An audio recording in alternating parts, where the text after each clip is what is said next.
Meantime, some new concerns about the effectiveness of any U.S. strike on Syria. The Obama administration is making the case that Tomahawk missiles could be used to reduce President Assad's ability to use chemical weapons. But some critics say the only way to secure those weapons is to put boots on the ground.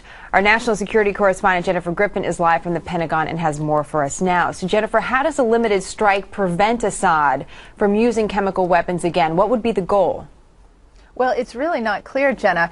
Chairman Dempsey has said in the past that it would take 75,000 U.S. troops on the ground to secure those chemical weapons. There are no plans to do that as of now. There is also no plan as part of this limited strike using Tomahawks to go after the chemical weapons stores, which are stored underground, by the way.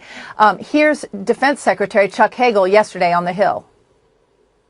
If Assad is prepared to use chemical weapons against his own people, we have to be concerned that terrorist groups like Hezbollah, which has forces fighting in Syria, supporting the Assad regime, could acquire them and use them.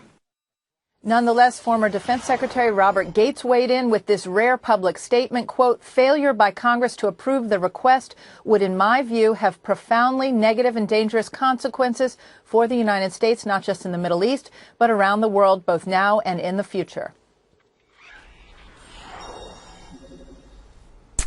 So that's a part of the argument about whether or not the Tomahawk missiles are the right way to go. What other considerations there are? Are we getting any other indication, Jennifer, because you just don't, come upon Tomahawk missiles. They are expensive, about how much this limited strike could actually cost taxpayers?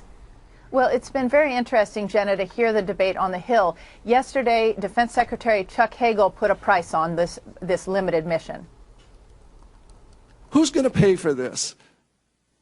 And what is it going to cost the United States taxpayers?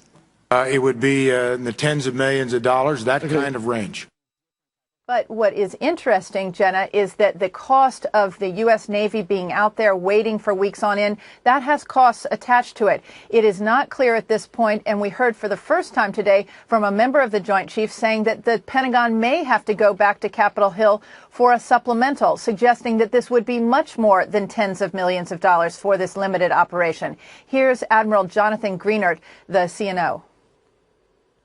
A carrier strike group operating out there will cost you in extended operations, so I'm talking about a lot of flying going on as opposed to, say, routine flying, will cost you about $40 million a week. If it isn't flying that much, say routine, it's about $25 million a week. So already the U.S. Navy has spent $25 million for 1 week because the USS Nimitz, the aircraft carrier group that was repositioned from the Persian Gulf, it was supposed to go home. Now it's in the Red Sea. Already it's been there a week, so that's $25 million right there before the first Tomahawk has even been fired. Jenna? Something to consider in this conversation. Jennifer, thank you.